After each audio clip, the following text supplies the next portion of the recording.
have 12 attendees from the community that are joining us, so welcome to all of you. In addition, let's see, we've got some more popping up here on it, so I'm just checking to see who's here. There we go. We got Josh Tope here, our fire chief for Pinewood. Welcome, Josh. Thank you, Tom. Lieutenant Garrett Beck from the Sheriff's Department was running, had a bit of a conflict, so he'll be joining us shortly as well as guest. Welcome, Kat. I see you joining us. We also have Matt McGrath and several folks from the Forest Service that will be leading our discussion today. And we'll do the introductions here in just a little bit with them. Just a reminder, the meeting is being streamed through Zoom as well as recorded on YouTube for public viewing. The link for the video will be available on the Munds Park Equipment Barn webpage. Again, members can, public can submit any of their comments, questions via email at mundspark@gmail.com. I might add, since the last meeting, we've only had 4 emails come in. I went ahead and responded to them because they were, in essence, answers to questions that have been previously stated and posted on the website. So I went ahead and just responded to those from the committee. In addition, I had one individual wanting to know how to access our meeting, so gave that information to them. I might also add that we received an updated list of questions from the Munds Park residents, and along with some recommendations for an equipment barn. Some of those questions have been answered on the county website, as well as the questions that were submitted to us for the last meeting. They were, the questions as well as answers were posted, unfortunately, late yesterday. So those questions are out there, but in addition, we have the other questions that came forward to us. Along with those questions were also directed towards the Forest Service, which we did not respond to yet. They've been shared with Matt McGrath and to formulate in his discussion with us today. And so we'll follow up with responses, working with Forest Service to those questions and get those posted out there on the website. Okay. Now, in getting started here this morning, I wanted to review again the charter and objectives of this team. As stated in the agenda there, the charter is it's a committee of Munds Park residents. Again, 13 of residents from Munds Park working with Public Works on a community-driven process to find a location for a potential public works equipment barn for Munds Park. The committee objectives were to ensure safety measures are incorporated into any potential solution, develop solutions that are consistent with the values of Munds Park residents, as well as meeting the needs of Public Works, provide a cost versus service assessment of any potential location, and develop trust through open meetings and timely communications. Now, given that the trust must be by committee members with the community and between our members, as members of the committee, we need to agree to the charter and the objectives of the committee and work together. This includes respectfully disagreeing with opposing options and channeling the energy towards a viable solution for the equipment barn. It's not productive for our objectives and agreement as a committee to have members seeding confusion and animosity within the community. These have been our values from the first day we got together, and I believe they are the foundation for us to move forward. To this end, I'd like to ask, again, each committee member, if you can verbally commit to this charter and objectives. This includes not undermining our work, the relationships with our neighbors and the county by disseminating misinformation and using the committee as a platform to engage and discuss solutions. So given that, I'd like to call upon each member, and if you can commit again to, again, the goals, the charter, the objectives of this committee. Let me start with, I'll just go down alphabetically in the list. Bud Alter. Absolutely, Everett. Absolutely, Tom. Okay. Scott Bowen. Yes. Walt Budzinski. Yes. Sandy Cavinas. Absolutely.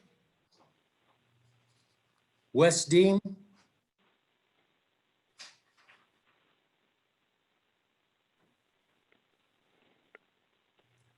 I show you there on there, Wes, but muted.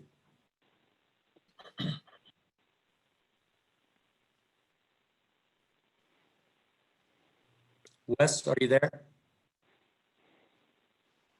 Yes, I'm here. Yes to your question. Okay, thank you.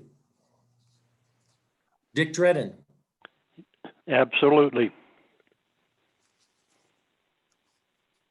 Like I say, Sharon is not with us. Joe Holcomb. I don't see Joe here yet. Kat Klein. Yes.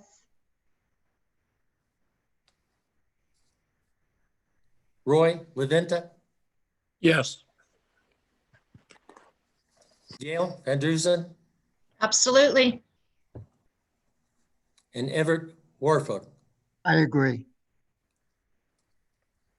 Okay, I appreciate that, folks. Like I say, I want to keep us on track towards our, like I say, our goal and objectives. And we all, I know the community appreciates our support in working towards that endeavor. Okay, with that,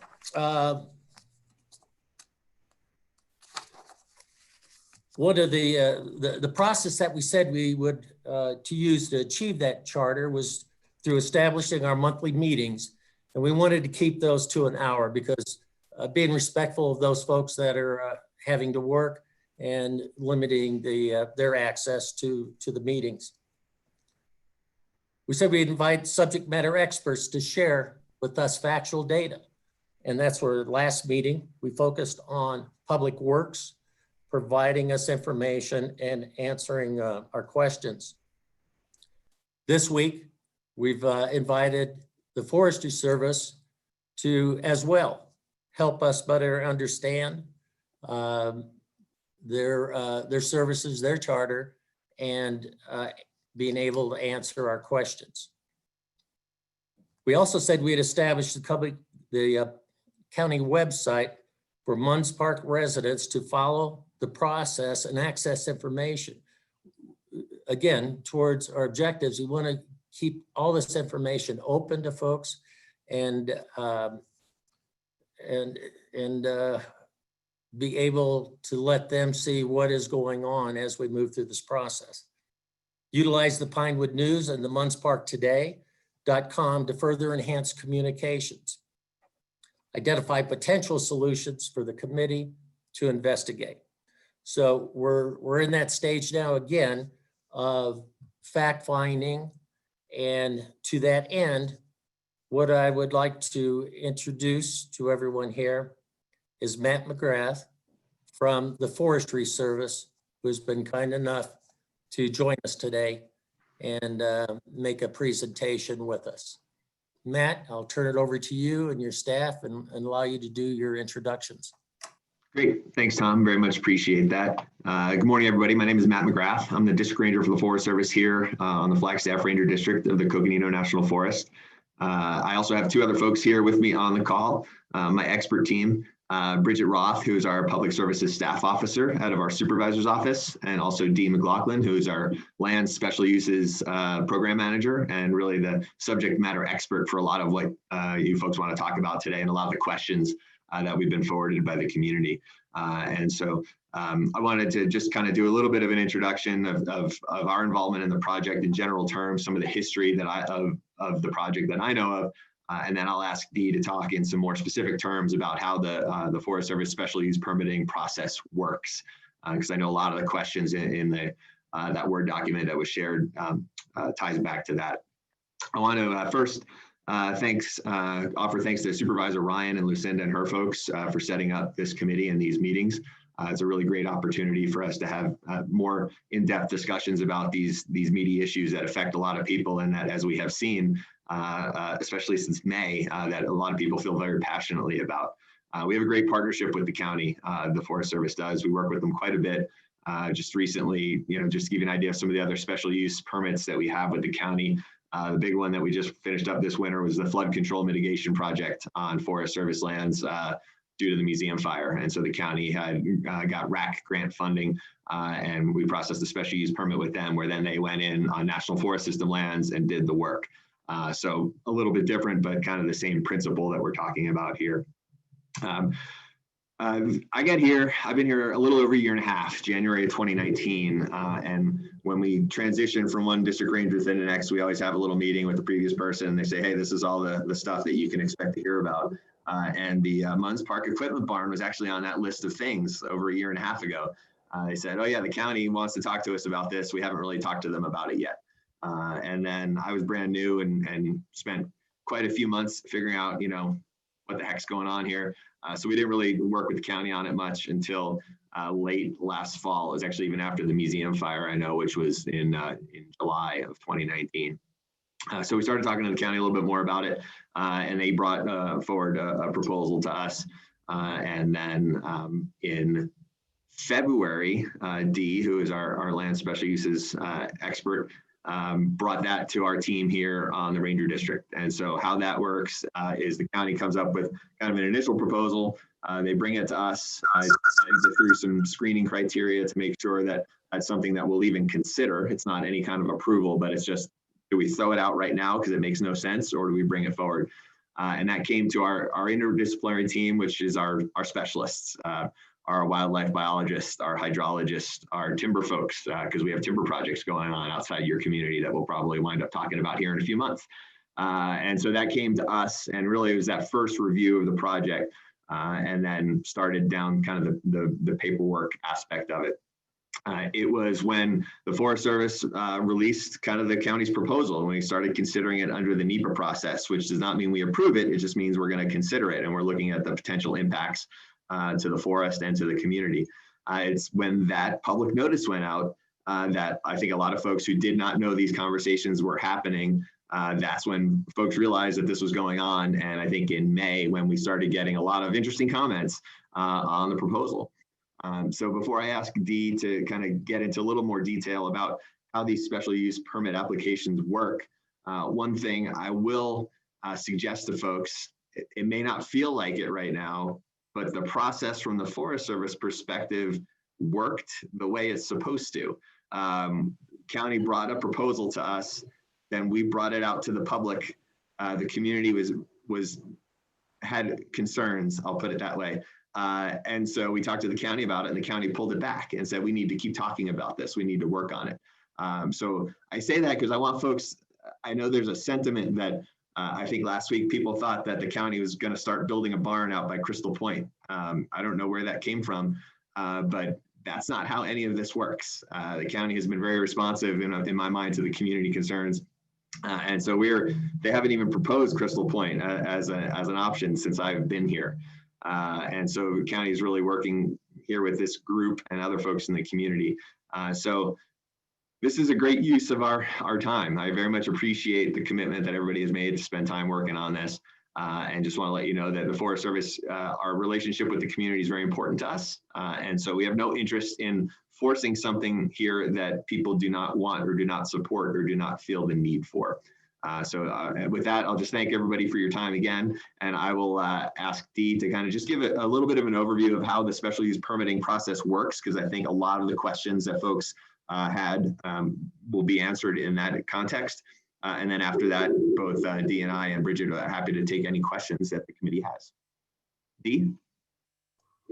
Okay, good morning. Deirdre McLaughlin, I go by Dee. I'm the Lands and Minerals Program Manager for the Coconino National Forest. So these kinds of proposals usually come in to me. There's a screening process that the Forest Service goes through to make sure that it can go forward. And then I take it to the resource specialists. As Matt said, we had an interdisciplinary team at the district who looked at it and wanted, from a resource perspective, see if there were any red flags, any threatened and endangered species or archaeological resources that might prevent this project from going forward. There having been none, we took the project forward and brought it to the public, and we brought it to the public with a letter, what we call a scoping letter, to tell everybody about the project and what we're thinking about and seeing what kind of concerns there were. Obviously, the public had a great deal of concerns with this project, and therefore the Forest Service and the county made the decision to pull this back and start this committee and look at this from another perspective. And so that's essentially what happened. And I don't know what else you want me to go over, Matt. Dee, could you just talk briefly about, in general, our special use permitting process, why we authorize like other county actions on public land or any other entity? We do this for our partners with the county, the state. We're the resource of the nation, and we have a lot of proposals. There are many county resources or program areas that have uses on the forest. There are things like landfills, county barns. The state ADOT has county yards on us, stockpile sites. There's all kinds of resources that the county and local state agencies have on the forest. Thanks, Dee. I'll offer another, Dee mentioned the state, the rest areas there down by Munds Park. Those are on National Forest System lands, just like the freeway, but the state has a special use permit for those rest areas. And so those have been closed, I don't know for how long, but when the COVID started, the state came to us and said, hey, we want to reopen those. Do you have any concerns? So we did kind of a similar thing. There already has a permit in place for that. They were just not interested in having them open. We just ran that through our team again, those resource specialists that Dee talks about, and didn't have any concerns, so authorized the county to reopen those. I'll say another example, probably one of the more common land special uses requests that we get are often folks who want access to private land adjacent to the forest. Oftentimes driveways, people wind up building driveways and stuff like that. And so those are some of the kind of the main special uses that we're generally considering here. These are all in lands context. We also have recreation special uses, which are like special events, races and stuff like that. So anytime somebody is looking to use National Forest System lands either for the community or for private enterprises like, recreation events or stuff like that. We run it through this permit process and folks are notified like you were. So those are the big points that we wanted to start out with. And then just wanted to see, Tom, if this was a good time to open it up to folks on the committee. If they had more specific questions for us, we'd be happy to answer. Okay. I appreciate just it. wanted to, Tom, if I could make a couple of comments. And one, I really want to thank Matt and Deirdre for being here today. And people should know that we've worked with Deirdre for years on lots and lots of permitting, and she's been really great to work with. And I think we've been able to really affect a lot of really positive change in terms of services as a result of the partnership with the Forest Service, let alone the flood mitigation efforts that we did both for Schultz and for Slide and for museum. But I think one thing that is important to understand that didn't get touched on, and maybe Deirdre, you can walk through this, is that there is a very specific process that the Forest Service goes through that a considerable amount of time, including an environmental evaluation. And so I think, Deirdre, if you could outline kind of what that process is. I mean, I think there's going to be a lot of questions to this anyway. Outline that process, and then where were we? Because my belief in terms of where we were is we were still very, very early in the process. Basically we had that the communication resulted from the decision that we could move ahead with the environmental, NEPA process, in effect, the National Environmental Policy Act process that has to take place anytime you do any kind of project on federal land. And so, these processes typically take several years, and there's reasons for that, good reasons for that. They don't happen overnight, for various reasons. So maybe Deirdre walk through some of those kind of key steps and how you were, because I think that a lot of the questions are going to focus on that anyway. So, and people understanding we were still very early in the process. So. Yeah, so normally when a proposal comes to the forest, usually there's a number of conversations that take place. We call pre-application conversations, where we make sure that there are no resource concerns to prevent the project or that might have a great impact on the project, and try and make sure it's in alignment and will have can be accepted by the Forest Service as an application.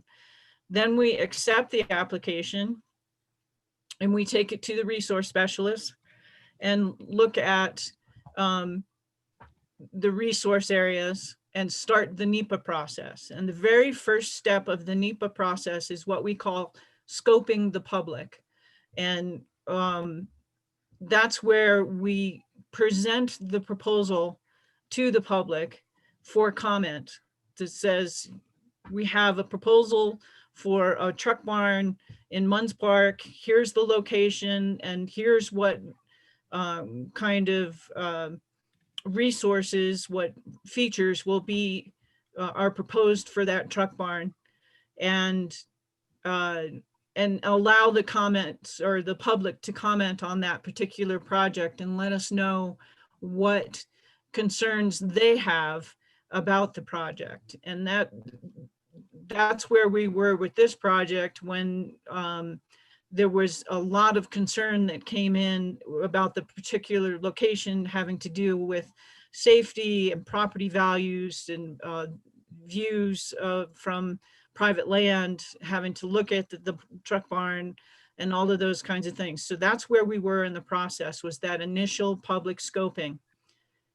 Usually we take all of those comments and respond to them individually and see if they can be mitigated or change the design of the project to alleviate those concerns. the concerns here with this project were so great that we decided, along with the county, to pull back this application. So that's where we were in this particular project. Okay, thank you, Dee. One question that's come forward, and you may have seen, is only a certain number of people received a letter from the Forest Service. Can you explain why just a small group as opposed to maybe all of Munds Park?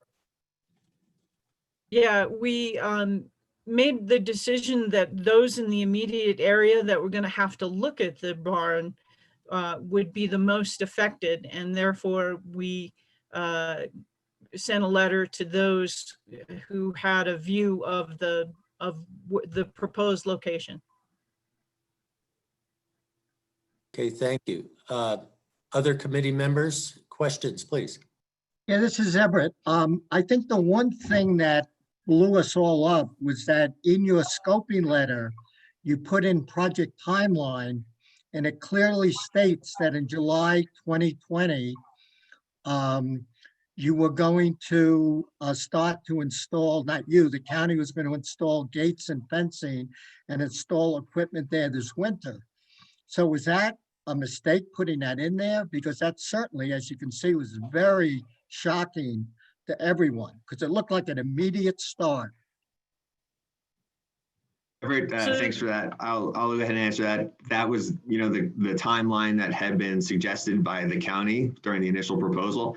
And so these permits, these special use permits, less ones of less public interest can get approved pretty quickly. So had folks not had the concerns about this one that they do, we probably would have been able to finish this in June, and then it would have been the permit would have been issued, and it would have been up to the county if they wanted to start using that space. But that was just part of, as Lucinda mentioned, this was just when it goes out to for scoping, and that letter is, this is what we're thinking. What do you think? And that was one of the things that folks were really concerned about. So we appreciate folks bringing that up. And now it's, that timeline is obviously, well, the whole proposal has been pulled back, so that timeline is off. So I will reiterate, that there's no plans at all for any ground disturbing activity related to the truck barn anywhere on National Forest System lands for quite a while, if at all. The issue that we have is the county has no requirement to alert anyone affected by a county project. That came from Mark Della Rosa. So it was because of you guys that we were first alerted to it, even though it was going on for years. And then obviously the timeline, which the county obviously gave to you, implied to us that it was ready to go immediately, not that this was the initial phases. Totally misleading.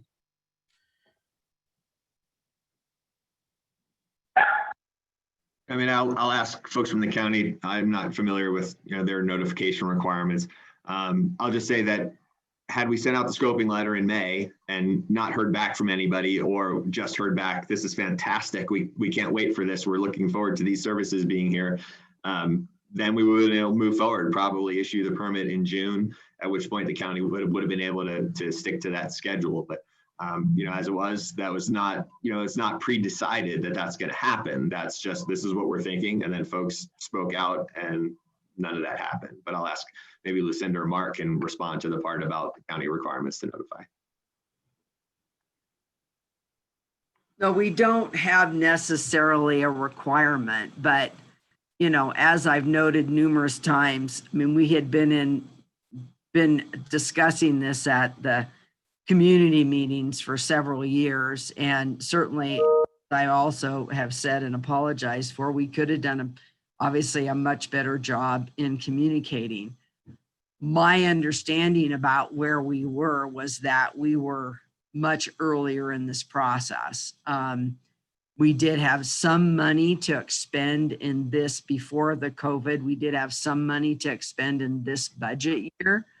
But I don't know that there would have been any intent to actually construct anything this budget year. So we already had a set of priorities for facilities for this year. So, you know, my understanding of the process, I mean, I had just seen a PO to authorize a firm to conduct some of the environmental work. And so that's where I understood that we were. So, but irrespective of all that, you know, it's been put off. And as Matt just mentioned, you know, it's not, certainly, as I've said, it's not going to happen for at least 3 to 5 years, and it may never happen. And so, you know, that is the process. I mean, you know, there to make the cost benefit work in that area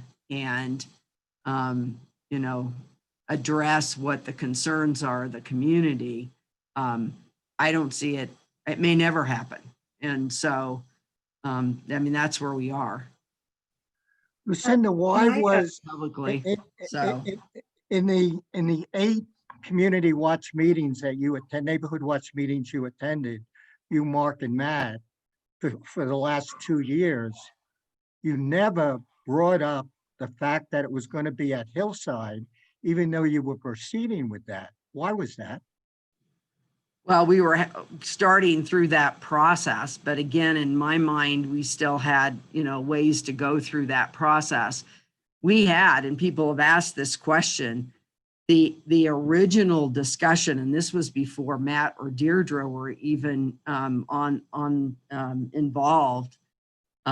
We started with a prior person who's now retired, having a discussion about the site by Crystal Point. That was actually one of the first sites because it was away from the neighborhood. It was a heavily used road. That road is already got significant road activity on it.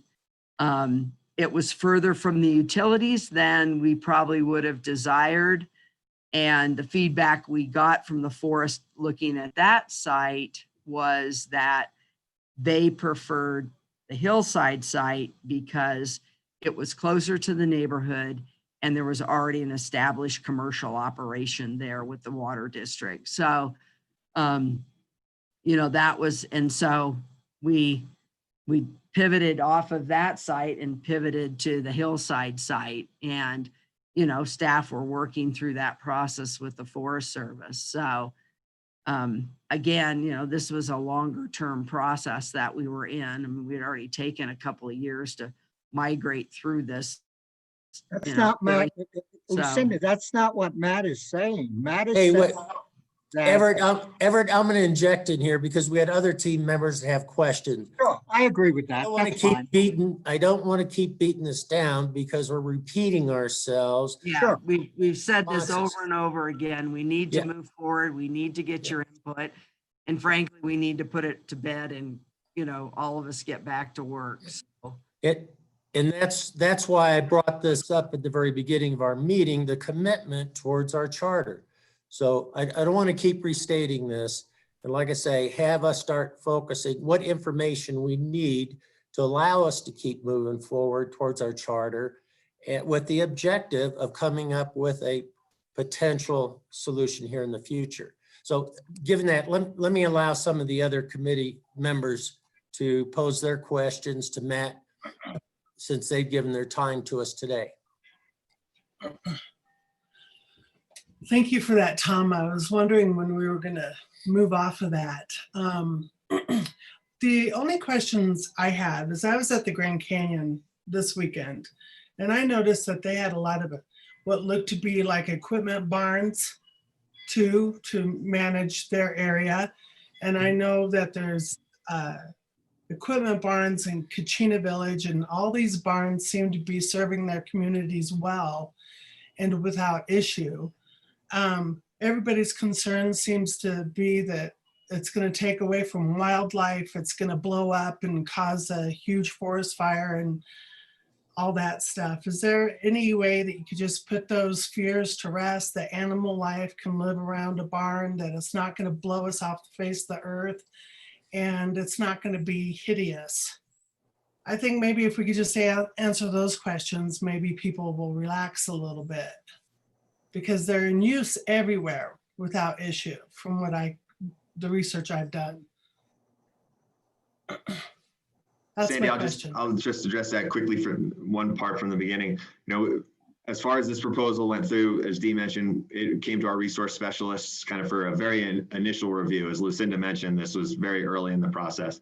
And so in terms of, there were no, as Dee mentioned, red flags associated with it. A lot of the work that we do here on the Flagstaff District is driven by threatened and endangered species, our friend the Mexican spotted owl.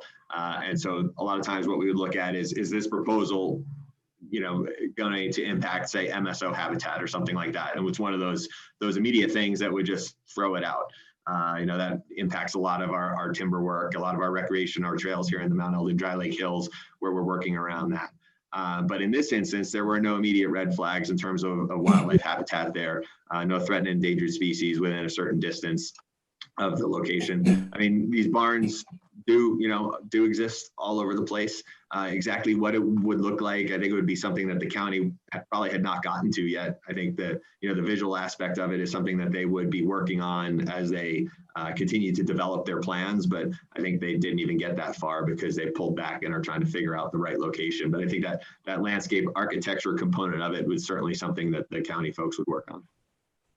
And I can add to that too. So the Forest Service, my name is Bridget Roth. I'm the Public Services Staff Officer, and my name has changed from Matt, so that's a good thing. We have pretty stringent design standards when we do allow the construction of these facilities, with two things in mind: that they need to remain in keeping with the natural landscape. So we don't put a hot pink building in the middle of the woods. That type of thing does not happen. We keep an eye towards the design standards around fencing and what that looks like, so that if there's security components that are needed, that we can best implement that security and keep it in congruence with without being visually obstructive to the existing environment. And then finally, we do make sure that whenever, because it's a special use permit, the intent is that when the terms of that permit was up, that these facilities can be removed. That is that part of a special use permit, as opposed to holding title to a piece of property, is that the permittee is beholden to the terms of the permit, which largely rely on maintaining the property in a way that does not, I'll use my words, it doesn't get busted looking or anything like that. We make sure that the properties are maintained, and that those facilities that are on the property are maintained in a way that are safe. So you can't have degrading tanks sitting out anywhere. Everything has to be up to code. We make sure that, and then we do inspections to make sure that the terms of the permit are being met over the life cycle of that permit. It is something that we do across the county and across the forest.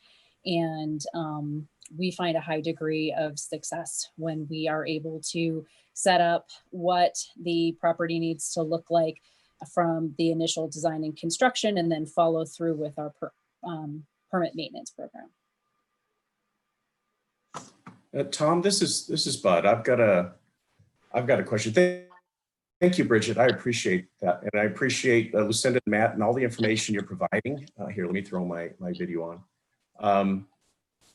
So I guess my perspective is we're jumping ahead a little bit by talking about the equipment barn as a matter of fact need. I'm looking back at the presentation that was given to us to explain some of the needs for the equipment barn. I don't think we've addressed those yet. I don't think we've established there's an actual need for the equipment barn. I've looked at the facilities that are currently at Little Antelope, and those facilities have buildings already established there. And there's also additional land there that other buildings could be built upon. We still have a service that's working in Munds Park right now, the way it's currently established. So I'm not ready to make that big leap into, okay, it's a matter of fact, we need to have it, let's build, and let's find where we're going to build it. And I'll add to Bud's as well. I agree with him. I mean, I think we're, some people say, like in this call, I'm hearing need. The last call we were on, I was hearing, well, it doesn't sound like there is really a need. Should we survey people? Should we do this? And so I really do appreciate hearing all this. But I think we need to make sure that we go back to the very beginning when we started this committee. It's not that we're saying don't put a barn somewhere near Munds Park. We just need to make sure that we're not impacting the residents around. So we just need to look for a better solution, a different place where it's not going to either piss people off because of the environmental stuff, even if it's in their perception. It doesn't matter. Their perception's reality. And make sure that it's not impacting people's property values, and not making sure that we're not, having people hear beeping at 3 o'clock in the morning because of a snowstorm, throughout the Munds Park, or at least getting out of the barn. We're right up against the forest, so we would be staring at your, the fence.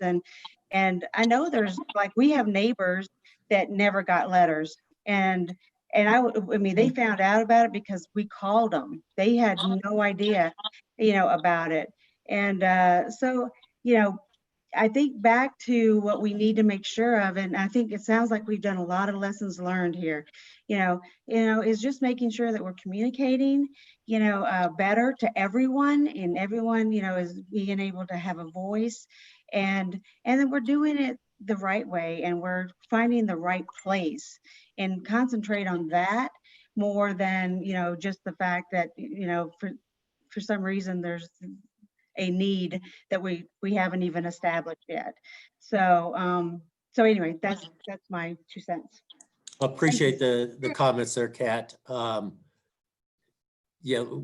Again, the process we're trying to use is let's get some background information here, and then from that, even coming into our next segment, is what are the values of the community? I mean, safety was one thing that was hearing.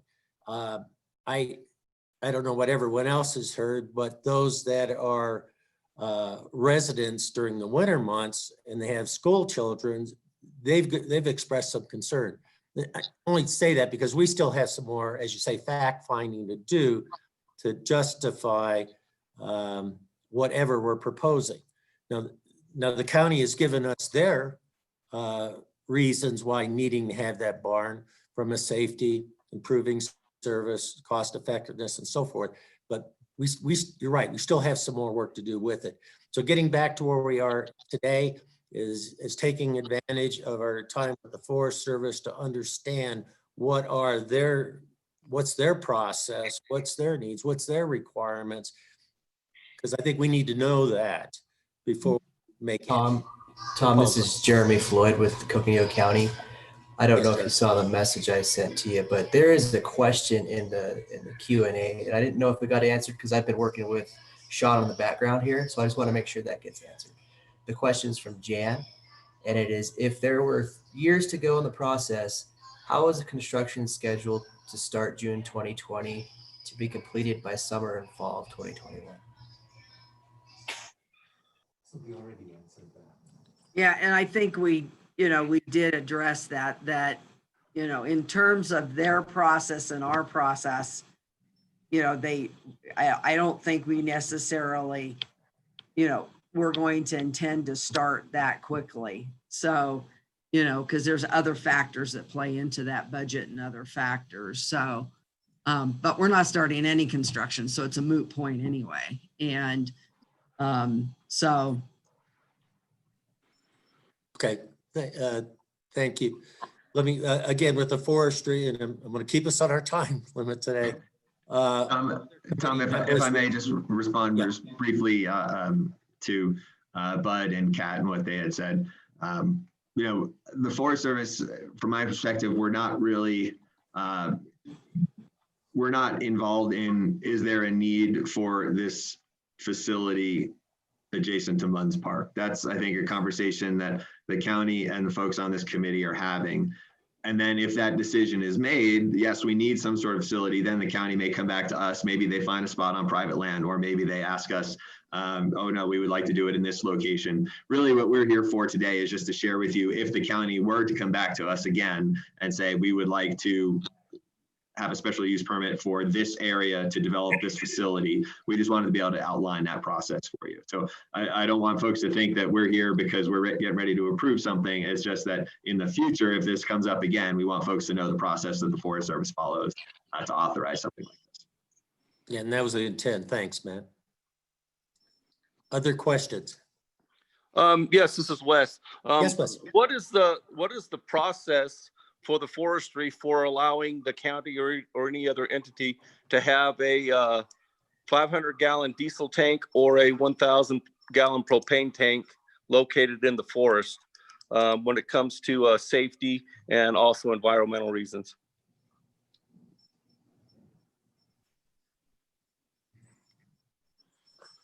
In terms of the process, Wes, any, whatever facility or equipment that they wanted to have at the location would be brought forward in the proposal.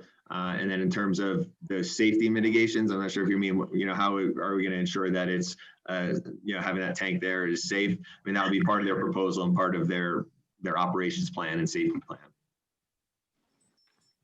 I'm going to drill down on the fire thing again, because that was a big issue that I read with some folks. Has there been any equipment barn in Arizona that has caused a forest fire or any environmental spill, any kind of issue at all? Did it just stay there all nice and safe, or did anything happen to your knowledge? I don't, I'm far from expert on equipment barns, but potentially the county would be able to answer something like that since they're more in the business of designing these things. I have not heard of anything like that, but I'd ask maybe some of the folks from Public Works could speak more eloquently on that issue. In the 10 years I've been here, we've never had an incident. Deirdre's been working with us for years. I don't know that she may be aware of any incidences that we've had. I'm not aware. When we put in any kind of liquid fuels situation, which some of the barns do have, there's a berm required around the entire structure to capture, that liquid if were to, if there was some kind of breach to the tank or something like that. So there's very specific environmental requirements that the Forest Service has. And when we constructed our measures for the Schultz flood, the Forest Service even dictated the color of the railing on the crossings, so that those had to be in a specific natural color. They dictate seed types. They're again, as was mentioned, they're very specific about design requirements and those types of things, fencing, colors, those kinds of things. So. Said this, Tom, had a question that was submitted to us chat. In the county, would the county be able to purchase any land in the future? Right now. That's from the Forest Service. Frankly, initially, the Forest Service was interested in us purchasing land versus a special use permit. And to be honest, we had a long discussion about that over some period of time. And I think we were able to move back to an SUP to do a special use permit versus a purchase. That for us, that's a much better way. We do not have the land acquisition cost in our budget. So that would prohibit us, that additional cost would prohibit the project. So, so that there was a discussion about that initially. But we can't afford to do that. The money isn't there. So. Lucinda, what is the cost right now of the project as proposed? Well, as I mentioned last time, we were very conceptual stage of costs, and I think we were in the, Esler may have a closer figure, but we were in roughly $500,000. And that was a rough cost based upon, it was a conceptual plan, a cost based on the conceptual plan. So Yeah, Lucinda, that was answered under the questions and answered that approximately $600,000. It's Yeah, already posted on the $500,000. website. Yeah. I think the next meeting, we're going to go over the traffic study information. And again, I think that will be very important for everyone to hear. The actual traffic, what's actually going to be contributed to this, which was a lot of the concern. I think you'll be astounded at how limited it would actually be. Because again, other than winter, we just really don't do a whole lot there because we maintain such a very little amount of dirt road down there. There's very little activity. The areas where we have a lot of activity out of Barnes is where we maintain dirt roads. And we're out blading those roads anywhere from sometimes as frequently as weekly to monthly to quarterly. It just depends on the road volume of traffic, but we don't perform that effort in Munds Park. So you're going to see there's very little activity in this, particularly in the summer, and frankly, not much activity even in the winter, because they don't do that many trips in and out. There's one shift, as I mentioned last time, one 12-hour shift for graders. So, Tom, this is Gregory Nelson with Matt Ryan's office. I just had one question for Public Works. How would this barn be used to support in an emergency, such as a fire or a flood? Is there a benefit there? Would it help the community? oh, yeah, I mean, absolutely. In an emergency, it would give us some additional capacity to be able to respond and capacity for partners to respond. You have to think about, your plan B. I mean, Josh has to think about this all the time. What happens if he can't access his fire, station? What happens if he needs, another source of water? What happens if he needs another source of diesel? So, this is part of us, working together. I mean, these kind of assets, they are community assets. And Forest Service, the fire district, the water district, it doesn't matter, or sanitary district, the water company. I mean, we work together to support each other during whatever kind of disaster might happen in an area. So, it will become an asset. We worked with the city, for example, in Schultz. They had a pump station for their water system out in the Schultz area. And for several years, we parked when we were before we got the mitigation in out in Schultz, we parked graders and equipment out there so that people could respond, in the middle of the night or whatever. They would be very close, even though our yard isn't even that far away. It would, saved another 15, 20 minutes, half an hour for people to respond, which when there's a major catastrophic flood going on, that's important, right? And frankly, Munds Park has the capacity. We know from our flood studies, the native flood threat to Munds Park is probably, it's one of the worst locations in the county. 100-year flood, there's 9 feet of water in Munds Park. And so, it's there, the potential is there for that kind of event. So I guess the question is to Josh, has there ever been a time when you have not been able to make a call to someone in the community because of snow removal? Within Munds Park, no. But going over to ADOT, where they're currently storing the graders, I don't know if you guys are familiar with the ranch behind Foxborough Estates, but it took us about an hour and a half to get to a house fire out there one time. But within the park, we've had engines stuck. We always get there. We've been delayed, but we've never not made it. If that answers your question. Okay, thank you. Thank you. Okay, I'm going to take one more question. I also want to say I've received some on chat, some questions and stuff. We won't get them to them today, but we will follow up in our summary of the meeting, getting responses to those questions. So I'll take one more from the committee and then to close out our agenda. Okay, in the original scoping letter, in the second paragraph, it talks about that an environmental study did not need to be conducted when it was under a 5-acre parcel. Why is that in their criteria that a study does not have to be done?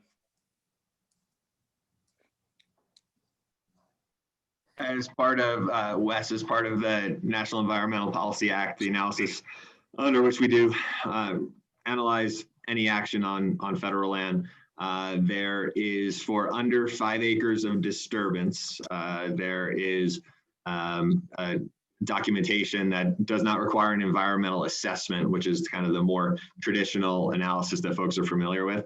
That doesn't mean that our specialists don't conduct a study of what's going on out there. And like we did the kind of that red flag check with our biologists and our archaeologists, just to see if there was anything that would just stop the project dead in the water right there. There wasn't. So then we didn't get to the point of where they did a thorough analysis of, this 3 acres, what the potential impacts would be. But it's not to say that there's like we just don't care or we just disregard it and county do what you want. That's not what it means. It just means we don't go into a longer term full-blown study. And I don't know if Bridget or Dee have anything to supplement my answer there from a more technical perspective, and you don't have to if you don't. Okay, thank you, Matt. Let me close it out with the last item here for our on our agenda. We were, like I say, we wanted to hear from Public Works. We've heard from Forest Service. Now, for the next meeting, what additional pieces of information would we need to be able to start proceeding forward with possible for potential site locations or for the equipment barn? One Established a need. I'm sorry? I still think we need to address the need portion of going through the presentation step by step. I'm not seeing something that's going to justify $500,000. Now, there may be some traffic issues on I-17, but we haven't seen any studies on that. Okay. That's not our objective. That's not the Safety. objective of this Safety committee. is the number-one concern for that barn to be put in Munds Park. It's safety. Safety Okay, is so always where's the number one stats that reason. say this? I agree, but I haven't seen any stats that say it's not safe. Josh just said that they get delayed. Okay, well, The that was fire- that was for Foxborough South, so that wasn't Munds. And does this facility at Schnebley cover Foxborough?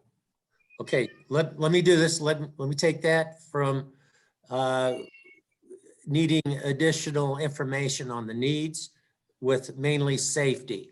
So let me take that and we can work on bringing the right folks into it to help us address that, whether combination of Josh, the sheriff department, and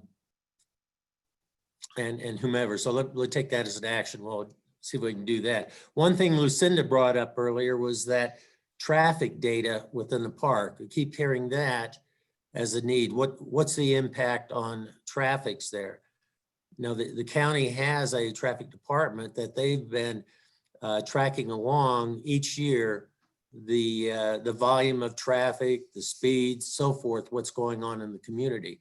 Now, we can bring in that group to just do a brief familiarization with us on traffic within the park, if that if the committee's agreeable to that. Any comments? Tom, I think to chime in on what Bud was saying, I think the most pressing thing we have to establish at the committee level is we need really good justification for the need for the barn. Okay. I don't think we're ready to talk about traffic at this point. I think if we can get a presentation about, I know we heard basic information about equipment barns in general throughout the county, but what we really need to know is there any issue with the service levels currently? Have there been any issues with calls for service by either police or fire? I think we just need it illustrated to us that there really is a need for this barn or not a need for the barn. Are there federal requirements with regards to snow removal, with regards to the amount of time that a road has to be cleared that we aren't meeting?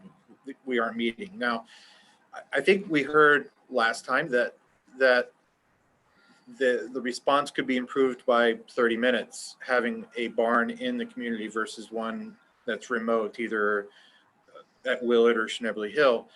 30 minutes, it may seem like a lot to some people, but at the end of the day, I think, and I've heard from other people, that the current service level is acceptable, and that the barn is really not necessarily a need, but a nice to have.